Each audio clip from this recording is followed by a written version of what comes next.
Hola a todos, yo soy el profesor Pedro Pieruzzini del Departamento de Fisiología de la Facultad de Medicina de la Universidad de los Andes. Y en este segmento vamos a continuar nuestra disertación sobre las generalidades del sistema nervioso, comenzando con la parte 1 de neuroanatomía correspondiente a la descripción neuroanatómica de la médula espinal. Primero que todo veremos o recordaremos sus orígenes embriológicos. Posteriormente, veremos su ubicación a través del canal vertebral y nos iremos hacia la descripción anatómica de un segmento medular. Posteriormente, veremos la distribución de la sustancia gris medular para luego describir la sustancia blanca. Por último, haremos énfasis en las vías generadas por las células que se encuentran en esa sustancia gris y también las vías generadas a niveles supraespinales que controlan la fisiología de la médula espinal. Sin más preámbulo, comenzamos. Primero que todo, es necesario recordar el origen de la médula espinal. En la disertación pasada decíamos que el sistema nervioso provenía de una estructura denominada el tubo neural. Dicho tubo neural en su parte más caudal permanecía como tubo neural y en sus partes más rostrales formaba lo que en primera instancia llamábamos vesículas primarias, que posteriormente se conformaban o se desarrollaban hacia vesículas secundarias. Dichas vesículas secundarias formarán lo que conocemos como el tallo encefálico, el diencéfalo y el telencéfalo. A niveles caudales, dicho tubo quedaba como tubo neural y esa estructura es la que dará origen a la médula espinal. El tubo neural, en el momento en que se cierra, podemos observar que a los lados tienen las estructuras denominadas somitas, que eran derivadas del mesodermo paraxial. Dichos somitas se dividían en dermatomas, miotomas y esclerotomas. En la parte ventral de ese tubo neural teníamos una estructura denominada la notocorda. Dicha notocorda ejercía influencias sobre las células de este tubo neural y promovía la diferenciación de dichas células. A su vez, a los lados de ese tubo neural habían un cúmulo de células que denominábamos la cresta neural. Dichas células de la cresta neural producían varios derivados. Entre los derivados teníamos las células de las raíces dorsales de los ganglios espinales, las células de recubrimiento o células de Schwann, entre otras. También teníamos las neuronas que conforman el sistema nervioso periférico. Y ese sistema nervioso periférico, en una parte, estaba comprendido por los sistemas nerviosos autónomos y también en el sistema nervioso entérico. Fundamentalmente, estos derivados de los somitas, que son los esclerotomos, formarían el esqueleto óseo que rodeará la futura médula espinal y que formarían las vértebras. Además, los miotomos se relacionarán con ese tubo neural a través de los derivados de la cresta neural, que serían las células de los ganglios de las raíces dorsales, y también se relacionarán con las células de las astas ventrales que vendrían a inervarlos. Y los dermatomas también serán relacionados con ese tubo neural por las células de los ganglios de las raíces dorsales. La notocorda involucionará y formará, o sus vestigios, para ser más específico, formarán los núcleos pulposos que se encuentran en el centro, en los cartílagos intervertebrales. Recordando que posterior al cierre del tubo neural va a haber la diferenciación de dos estructuras denominadas las placas basales y las placas alares. Las placas basales tienen una influencia mayormente de la notocorda y de un factor de transcripción que denominamos Sony Hedgehog. Las placas alares estaban influenciadas sobre todo por el ectodermo subyacente y estaban bajo influencia de la proteína morfogénica ósea y también de WNT. Esas estructuras evolucionarán hacia lo que serán las capas ependimarias que quedarán hacia el centro de la médula espinal, dando origen en un futuro a lo que es el canal central medular y a la capa del manto, que dicha capa del manto generará lo que se denomina la sustancia gris de la médula. Y la capa marginal rodeará esa capa del manto y allí estarán contenidos todas las fibras, tanto ascendentes que van de la médula hacia niveles superiores e inferiores, y también estarán las fibras de los centros superiores, que serían fibras descendentes que van hacia la médula espinal. Recordando en el neurodesarrollo que las células derivadas de la cresta neural se conectan con las capas alares de la estructura del tubo neural e ingresan a través de esas placas alares y se conectan con las neuronas dentro de estas placas alares. Recordando que hacia niveles más rostrales, las placas alares, en vez de ubicarse posteriormente como lo hacen a nivel del tubo neural en regiones caudales que darán origen a la médula espinal, en partes más rostrales, a nivel del bulbo raquídeo en adelante, dichas placas alares se ubican lateralmente o más específicamente dorsolateralmente.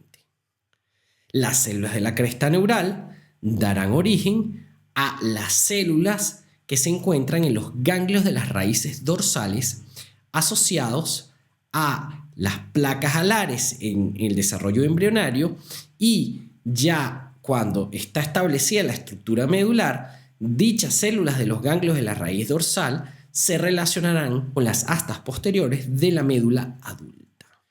Las placas basales formarán lo que conocemos como las astas anteriores y serán neuronas de proyección que saldrán fuera del sistema nervioso, formando lo que Charrington denominó la vía final común. Esta vía final común viene fundamentalmente dada por las motoneuronas alfa, que son las neuronas que inervan al músculo esquelético.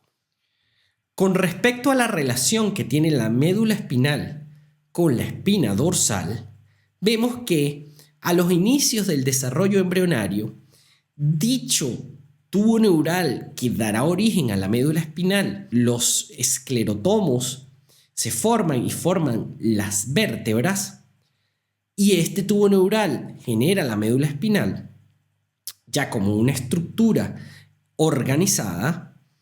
Dicha médula espinal ocupa todo el canal vertebral. A medida que el desarrollo embrionario continúa, el crecimiento vertebral es mayor que el de la médula espinal. Y la médula espinal se va ubicando progresivamente en secciones más superiores con respecto a la vértebra de origen. ¿Qué quiere decir esto? Que en el nacimiento la médula espinal, el cono medular, que es la última parte de la médula espinal, se ubica aproximadamente enfrente del cuerpo vertebral de la vértebra lumbar número 3. Ya cuando estamos en vida adulta, la médula espinal se ubica mayormente al final del cuerpo vertebral de la vértebra lumbar 1, teniendo obviamente variaciones porque en algunas personas se ubica al final de la vértebra torácica 12.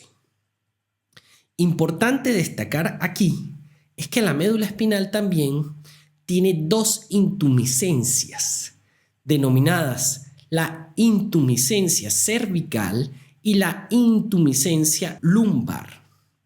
Estas intumescencias vienen dadas en vista a que en esas regiones hay mayor cantidad de neuronas en esos segmentos donde parten las neuronas que van a inervar los músculos de las extremidades. Los segmentos de la médula espinal, en donde tenemos 8 segmentos cervicales, 12 segmentos torácicos, 5 lumbares, 5 sacros y 1 coxígeo, para dar un total de 31, se relacionan con los segmentos vertebrales de origen.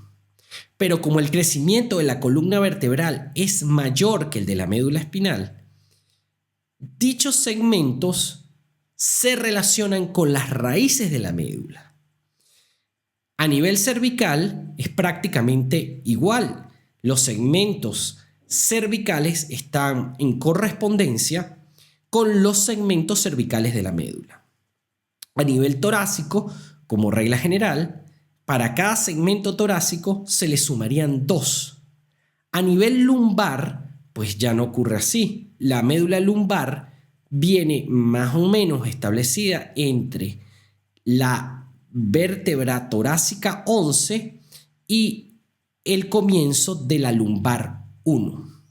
Y la sacra está más o menos en todo el frente del cuerpo vertebral de la vértebra lumbar 1. Allí se encuentra esta estructura que se denomina cono medular, del que parte las raíces correspondientes a las vértebras lumbares, sacras y a la coxígea, y forman una estructura que se denomina la cola de caballo. La médula espinal, dentro del canal vertebral, se encuentra recubierta por unas estructuras denominadas meninges. Dichas meninges o dichos recubrimientos, desde la parte más interna hacia la externa, tenemos la pía madre, que se relaciona directamente con la superficie de la médula espinal. Dicha pía madre genera unas evaginaciones, que es las que observamos aquí, que van entre las raíces tanto ventrales como dorsales de los nervios y pasan entre esos segmentos insertándose en las siguientes meninges. Esta estructura o evaginación de la pía madre inserta o le da un anclaje a la médula espinal hacia las otras superficies de recubrimiento. Esta estructura es lo que se denomina el ligamento dentado. La siguiente meninge, que está desde el interior hacia el exterior, es una meninge que se denomina la aracnoides. Y se denomina la aracnoides en vista a que hay una serie de trabéculas que la vinculan con la pía madre. Y hay un espacio entre esa aracnoides y esa pía madre. Esa serie de trabéculas simulan como las telas de una araña y por eso se denomina aracnoides. Ese espacio que se encuentra entre la pía madre y la aracnoides se denomina el espacio subaracnoideo y está ocupado por el líquido cefalorraquídeo. Dicho líquido cefalorraquídeo permite que la médula espinal esté protegida por esa barrera de líquido, y esa barrera de líquido genera como una protección ante cualquier movimiento brusco de la médula espinal y genera amortiguación de la estructura medular. A su vez, muy pegado a esa aracnoides está otra estructura que se denomina la dura madre, y dicha dura madre es denominada la paquimeninge.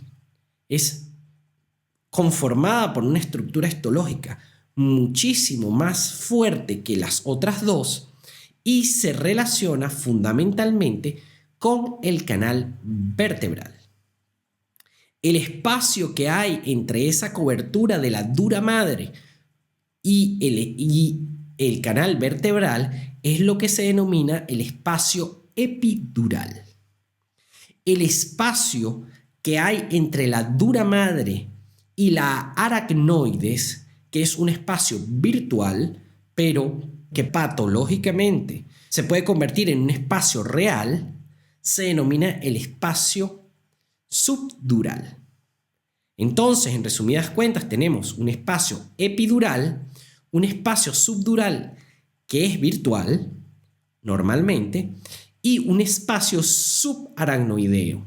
El espacio subaracnoideo se encuentra entre la aracnoides y la pía madre y está rodeado o está lleno de líquido cefalorraquídeo. Aquí podemos observar a este nivel cómo el ligamento dentado va y se relaciona tanto con la aracnoides y se inserta en la dura madre, dándole estabilidad a la médula espinal. Ese ligamento dentado llega hasta el nivel medular L2 y hay aproximadamente entre 18 y 21 ligamentos dentados a nivel de la médula espinal. Son muy importantes, sobre todo para los abordajes quirúrgicos, y permiten con muchísima precisión localizar los segmentos lumbares de la médula espinal. Cuando observamos un corte transversal de médula, ya con todas las estructuras anatómicas que la rodean, tanto los derivados del esclerotomos que formarán las vértebras, como derivados de las crestas neurales que formarán el sistema nervioso periférico a través del cual se conecta con la médula, y también las meninges, tenemos la completa estructura. Vemos aquí cómo hacia la parte anterior se encuentran los cuerpos vertebrales. En todo el centro observamos el canal medular. En el canal medular observamos cómo se encuentran muchas estructuras que desde la parte más externa hacia la interna tenemos. Primero, el periósteo que rodea, por supuesto, a las superficies óseas de dicho canal medular. Hacia la parte interna tenemos una capa que se encuentra en el espacio epidural, es decir, entre la dura madre y la superficie ósea, en donde hay grasa y se encuentran vasos sanguíneos que pasan por ese espacio epidural. Posteriormente observamos a la dura madre con la aracnoides. Luego de la aracnoides observamos el espacio subaracnoideo que rodea a la médula espinal.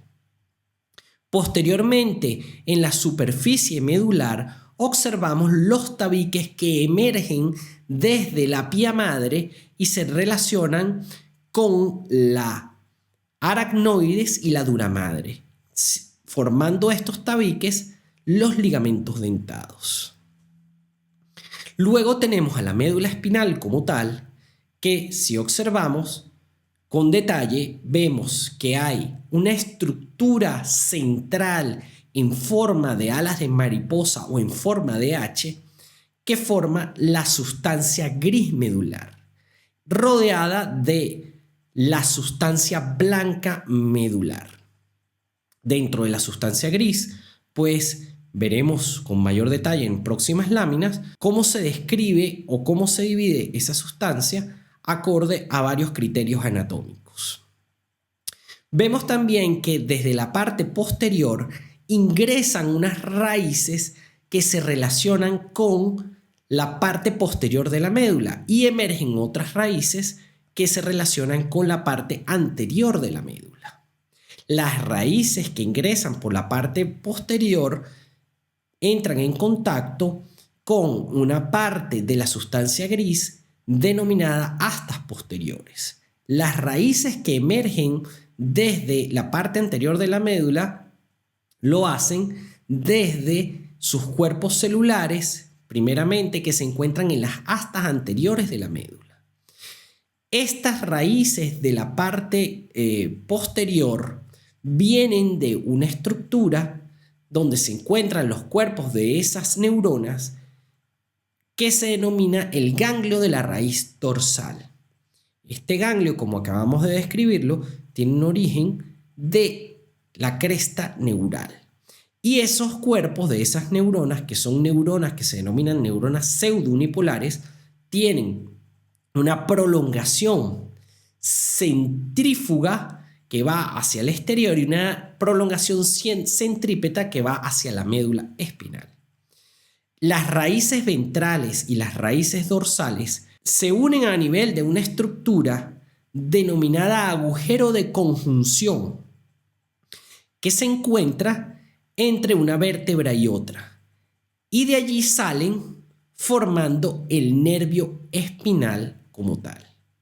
La descripción de esto que acabamos de observar aquí es la descripción de un segmento medular en el cual hay raíces posteriores que ingresan a la médula espinal y raíces anteriores que salen de la médula espinal.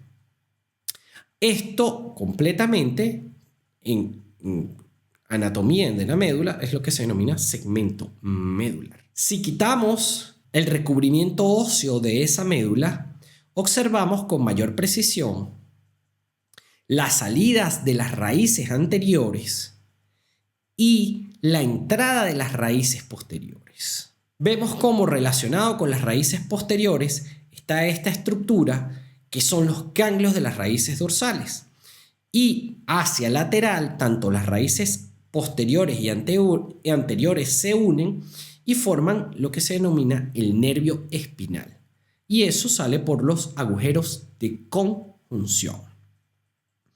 A nivel de ese segmento medular observamos que hay varias estructuras importantes a tener en cuenta.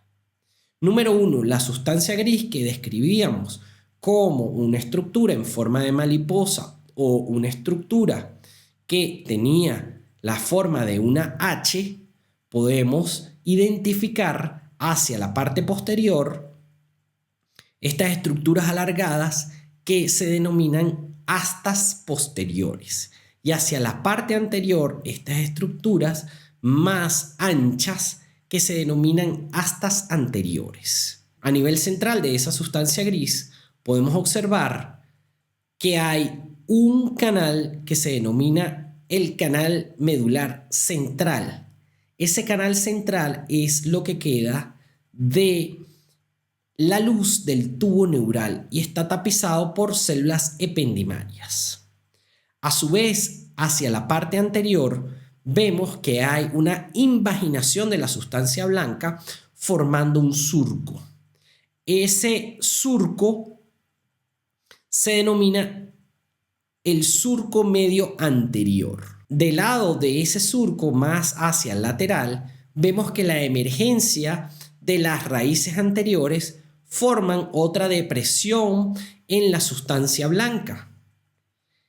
Esa depresión se denomina surco anterolateral.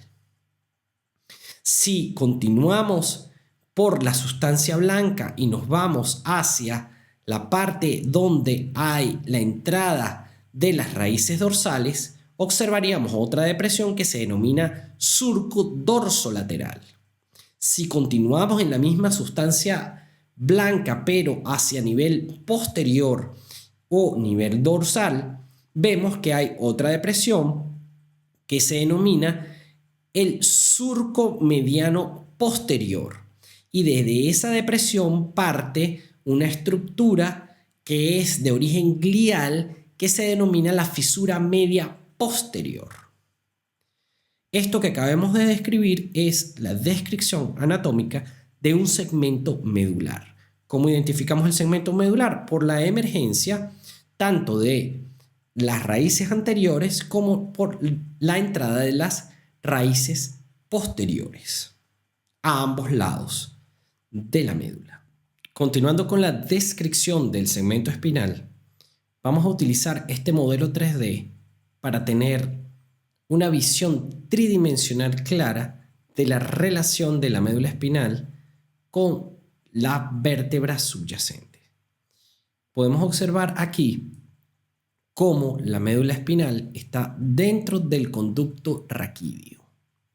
Dicho conducto raquídeo está conformado en su pared anterior por la parte posterior del cuerpo vertebral. A su vez, hacia la parte posterior de ese conducto raquídeo tenemos las apófisis espinosas de las vértebras.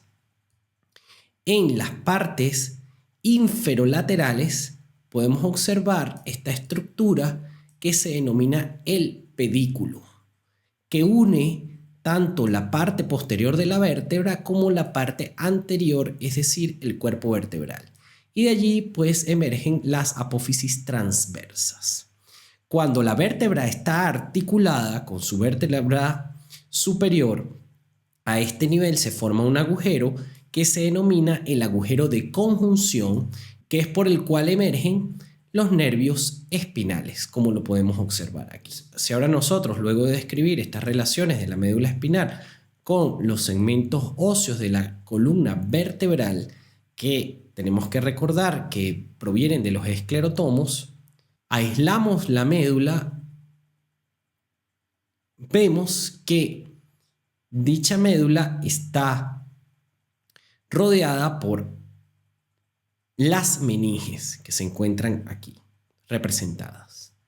Si ahora nosotros quitamos las meninges, primero observando con una vista superior, vemos la división entre la sustancia blanca y la sustancia gris, siendo la sustancia gris central y la sustancia blanca lateral. Podemos ver hacia el centro de la sustancia gris el conducto medular, que proviene de la luz del tubo neural. A ambos, hacia tanto posterior en la misma sustancia gris del conducto espinal, vemos lo que se denomina las comisuras grises anteriores y posteriores. A su vez, hacia la parte posterior, la sustancia gris está conformada por las astas posteriores. Hacia la superficie anterior, observamos las astas anteriores. Rodeando a esa sustancia gris se encuentra la sustancia blanca. En este modelo 3D se puede ver con muchísima facilidad el surco medio anterior. También podemos observar la emergencia de las raíces anteriores, como se pueden observar aquí, y la emergencia de las raíces posteriores, como se pueden observar aquí. Las raíces posteriores están en relación con las astas posteriores y se puede observar que en su trayecto hay un ensanchamiento que forma un ganglio. Dichos ganglios raquídeos contienen los cuerpos celulares de las neuronas pseudounipolares que se conectan con la médula espinal y derivan de la cresta neural. Cuando las raíces anteriores y las raíces posteriores se unen, forman el nervio espinal que emerge por los agujeros de conjunción. Si ahora nosotros escondemos la sustancia blanca, vemos cómo la médula espinal hacia partes inferiores tiene una distribución columnar. Y esa distribución columnar de la sustancia gris está en todos los segmentos medulares. Y podemos observar las emergencias de las raíces anteriores y la entrada de las raíces posteriores. Luego de la descripción general de los segmentos medulares, iniciaremos la descripción específica de las divisiones tanto de la sustancia gris como de la sustancia blanca. Tenemos que la médula espinal, en toda su trayectoria, no es una estructura uniforme. Es decir, que hay cambios tanto en la sustancia gris como en la sustancia blanca dependiendo del segmento de la médula que estemos analizando. Esto viene dado debido a las relaciones tanto de la sustancia gris como de la sustancia blanca a distintos niveles. Y viene dado también por el empaquetamiento de fibras que vienen tanto de niveles superiores o supramedulares y las fibras provenientes de la misma sustancia gris medular.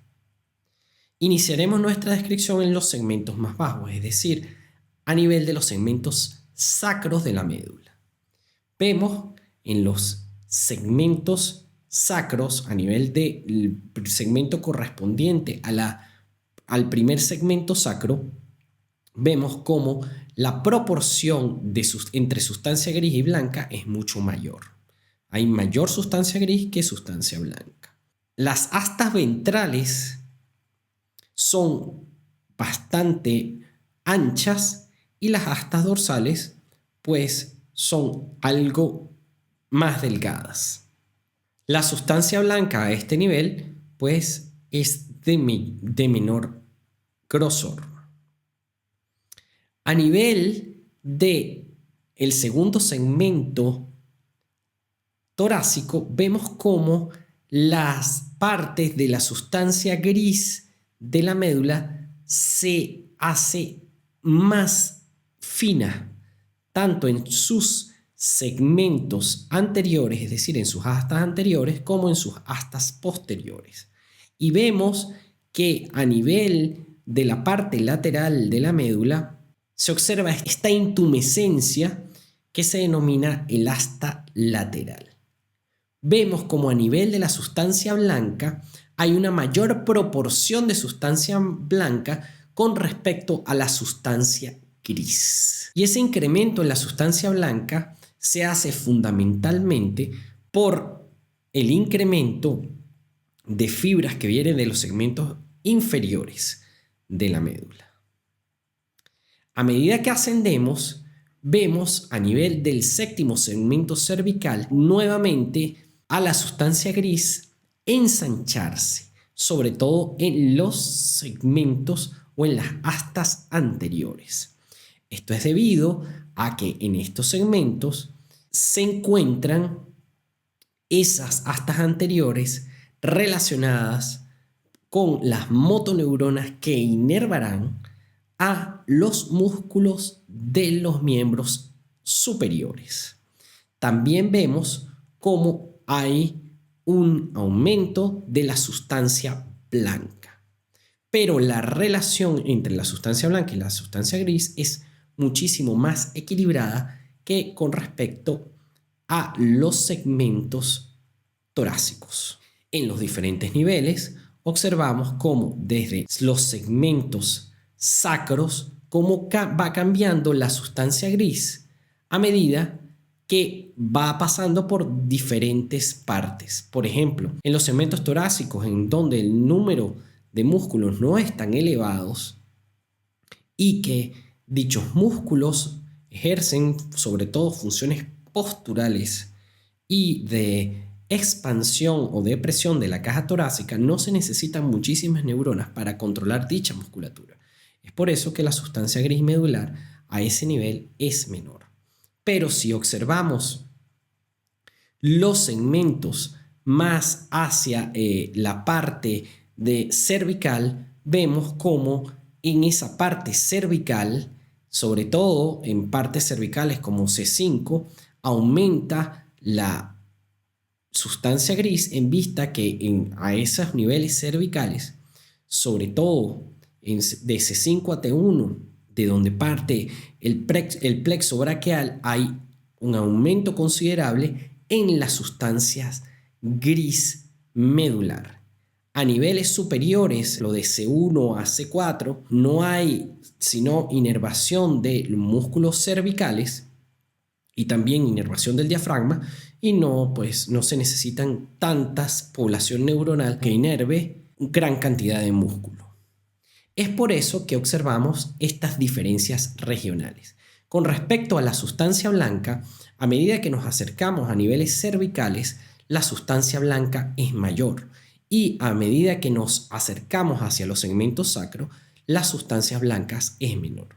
También en los segmentos sacros y lumbares vamos a ver mayor proporción de sustancia gris en vista del control de los miembros inferiores. Ahora bien, la descripción anatómica de las subdivisiones de estas sustancias blancas y sustancias grises está bien establecida.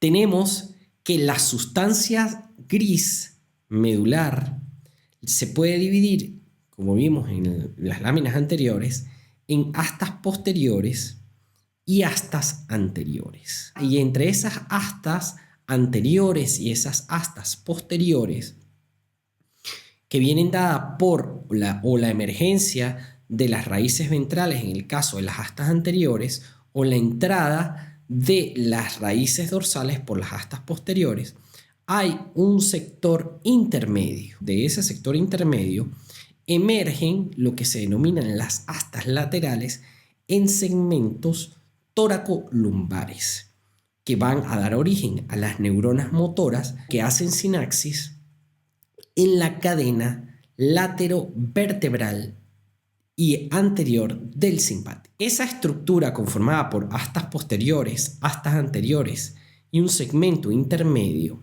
en 1952, un científico de apellido Redset lo dividió en 10 zonas debido a sus experimentos en la médula espinal de gatos.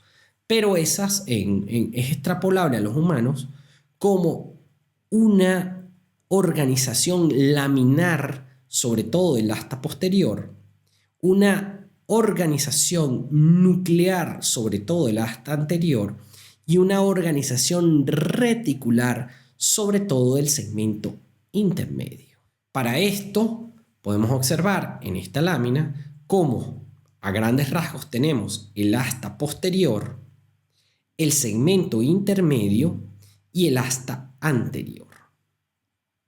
A su vez, el asta posterior se puede dividir en varios segmentos que van con una distribución laminar y que corresponde a las láminas entre la 1 y la 6, siendo las láminas 1 y 2 las que forman el vértice de esa asta dorsal, las láminas 3 y 4 que forman el cuello y las láminas 5 y 6 que forman la base de esa asta dorsal.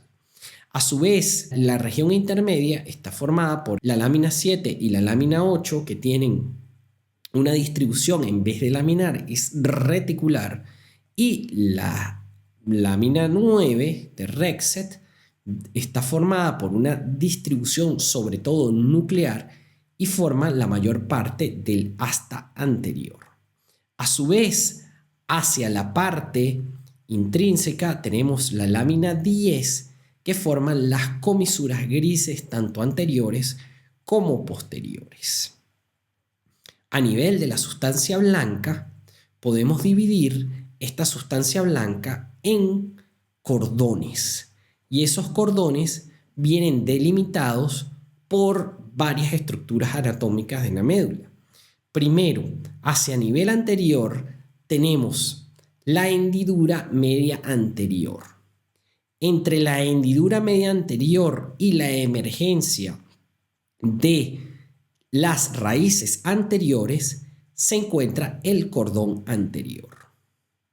Entre la emergencia de las raíces anteriores y la entrada de las raíces posteriores se encuentra el cordón lateral, que para efectos de descripción se divide en dos partes, un cordón anterolateral y un cordón dorsolateral. Hacia la parte posterior tenemos el cordón posterior que está limitado por la entrada de las raíces posteriores y la hendidura media posterior, que a partir de ella se forma un tabique glial, que es el tabique posterior de la médula. Y eso separa el cordón posterior. A su vez, hacia partes más rostrales de la médula, es decir, superiores a los niveles torácicos, vemos cómo ese cordón posterior se divide en dos partes. Esas dos partes vienen dadas por un surco denominado surco posterolateral.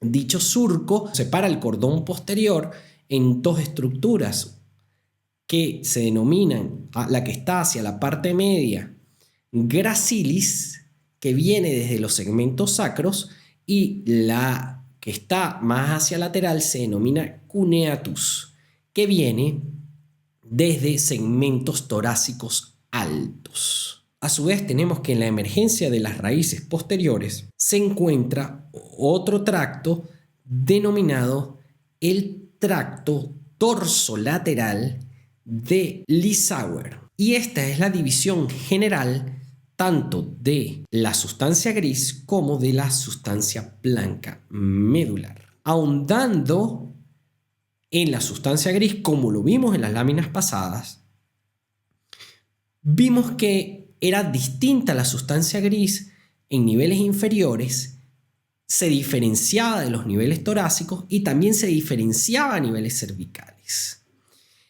Entre las particularidades de las sustancias gris a todos esos niveles, tenemos que en las partes inferiores, a niveles sacros, tenemos el ensanchamiento de esas astas anteriores, en donde encontramos, por ejemplo, los conglomerados de motoneuronas que forman la lámina 9 de Rexet, pero como dijimos, en el ser humano, esto es más bien conglomerados en forma de núcleos. Importante destacar aquí en esta lámina 9 de Rexet, a nivel sacro, algunos núcleos de motoneuronas se encuentran ventromediales y otros núcleos de motoneuronas se encuentran a nivel ventrolateral. También hay unas que se encuentran entre ellas dos, que serían unas que están medias entre las ventromediales y las ventrolaterales y forman un núcleo específico denominado el núcleo de Onuf. Dicho núcleo de Onuf inerva los esfínteres y los músculos del perineo. Vemos cómo a este nivel sacro se encuentran también conglomerados de neuronas autonómicas que forman las astas laterales a nivel sacro y son neuronas del sistema nervioso autónomo de la división parasimpática. Además tenemos una columna denominada columna intermedio medial que se relaciona con esas columnas laterales. A nivel torácico observamos cómo cambia la distribución del asta anterior, teniendo células de la lámina 9 y rodeadas por las láminas 7 y fundamentalmente la lámina 8. Observamos también a nivel torácico, a nivel de la lámina 7, esta columna que se denomina la columna intermedio medial, y también observamos la columna intermedio lateral que forman las astas laterales de la médula. Vemos a nivel cervical cómo cambia nuevamente la distribución, haciéndose muy anchas como a nivel sacro la parte anterior, es decir, el cuerno anterior o las astas anteriores de la médula, con varios núcleos que forman la lámina 9. Dichos núcleos van a estar unos más mediales, unos intermedios y otros más laterales. Los más laterales son los que inervan los músculos más distales de los miembros. Tenemos una lámina 7 y tenemos la columna intermedio medial.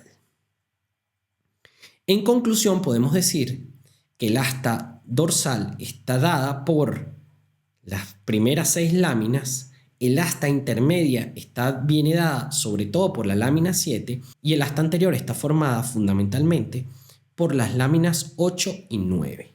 Las comisuras grises vienen dadas por la lámina 10 y se pueden dividir en comisura gris anterior y comisura gris posterior y están separadas por el conducto medular. Importante es establecer que hay núcleos de células que se ubican en segmentos específicos de la médula. Por ejemplo, la columna de Clark.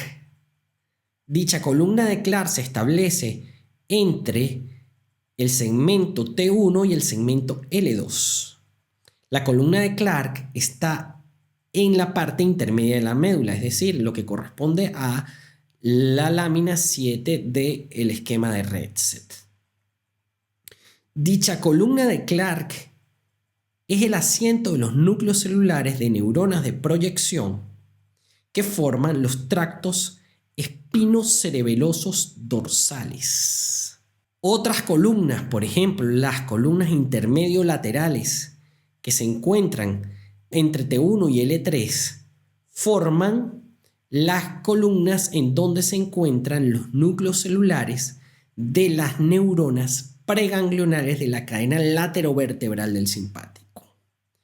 Hacia segmentos sacros en S2 y S4 se encuentran las neuronas que forman las neuronas preganglionares de las células del sistema nervioso, pero de la división parasimpática.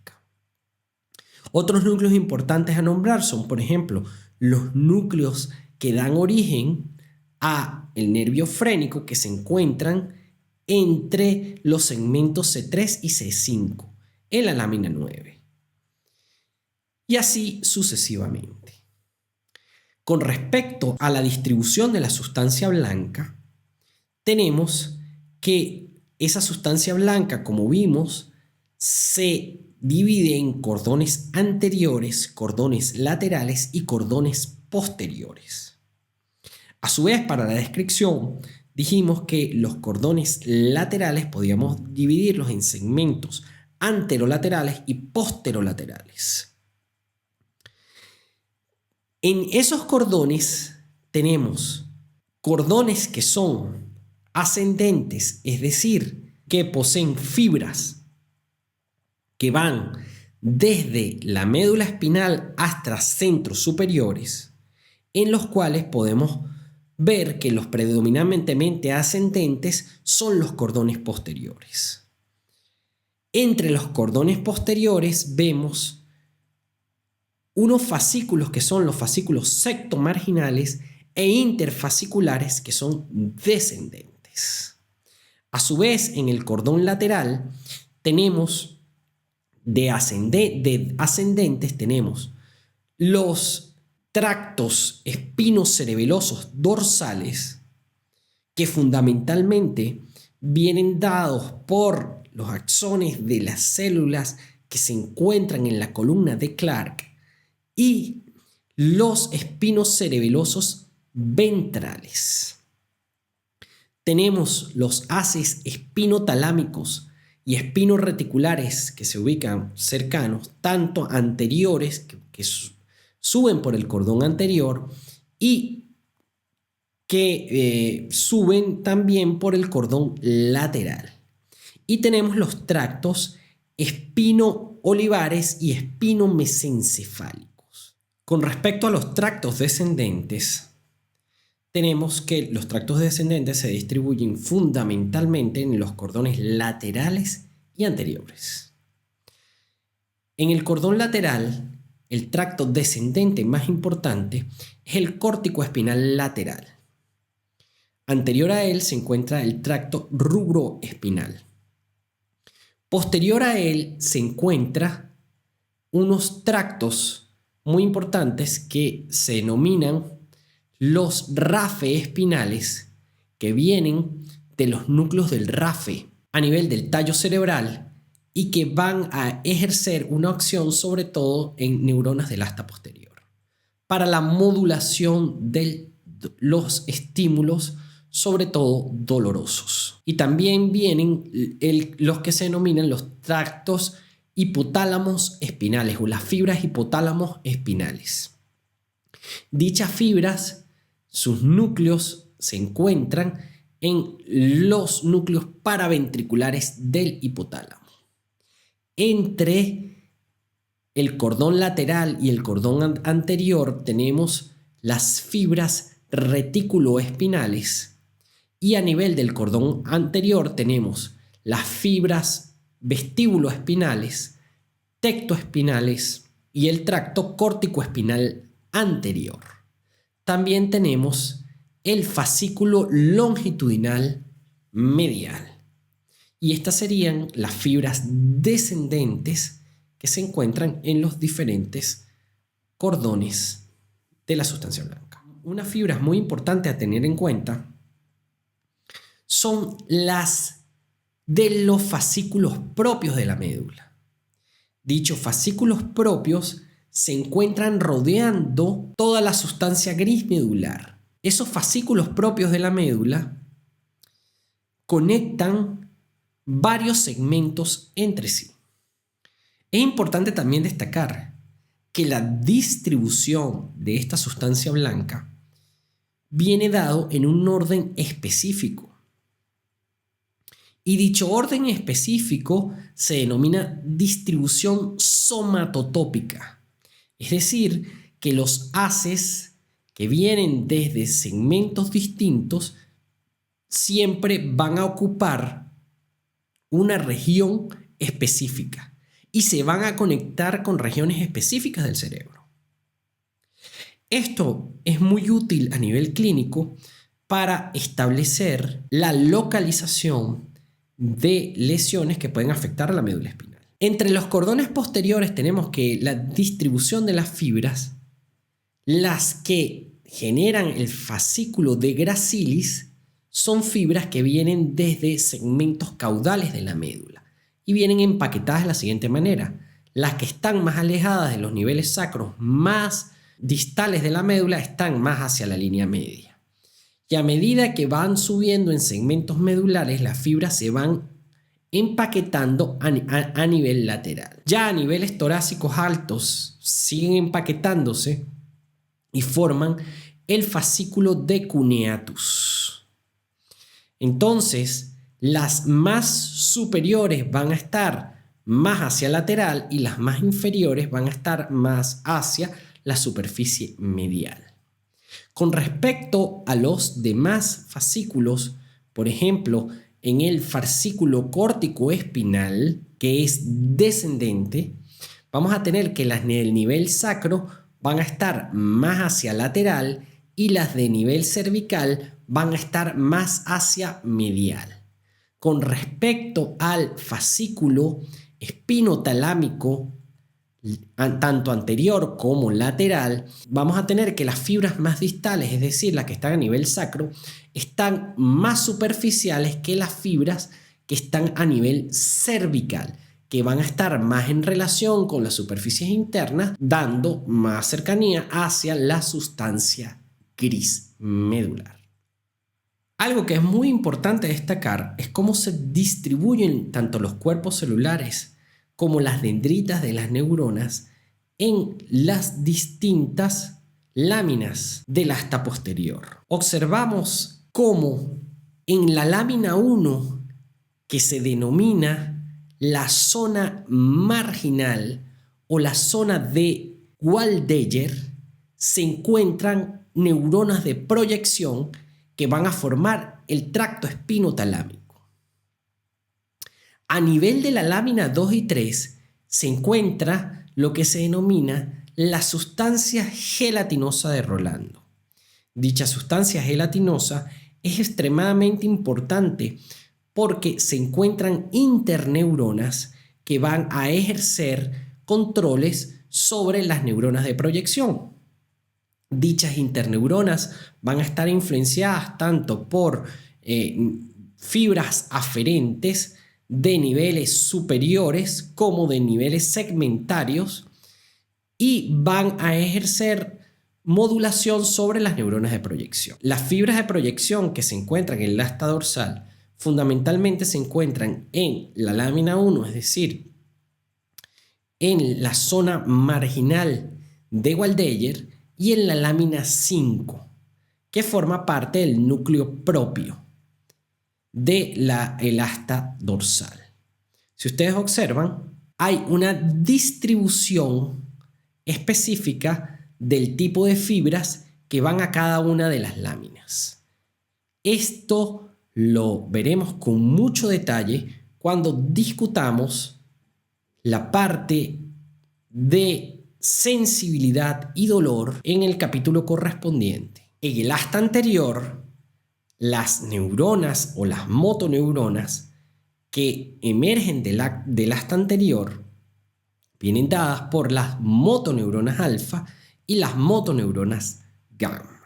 Las motoneuronas alfa van a inervar las fibras extrafusales y las motoneuronas gamma van a inervar las fibras intrafusales. Dichas astas anteriores se conectan con terminales axónicos provenientes de tipos de neuronas pseudounipolares para formar los arcos reflejos que se encuentran en los distintos niveles segmentarios. Influencias de los diferentes tractos descendentes que vienen del cerebro van a ejercer funciones dentro de esas astas anteriores, modulando la respuesta tanto de las motoneuronas alfa como de las motoneuronas gamma, modificando su nivel de activación.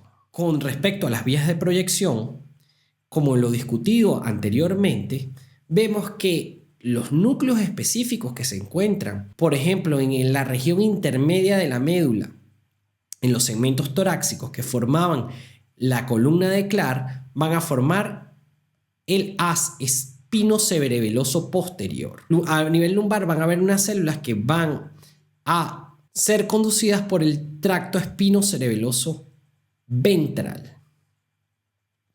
Y las células del núcleo cervical central también van a ser conducidas por el tracto espinocerebeloso ventral. Entre otra de las vías importantes a destacar es la relación que hay entre los núcleos intermedio mediales y los intermedio laterales en varias regiones de la médula, sobre todo a nivel tóraco-lumbar.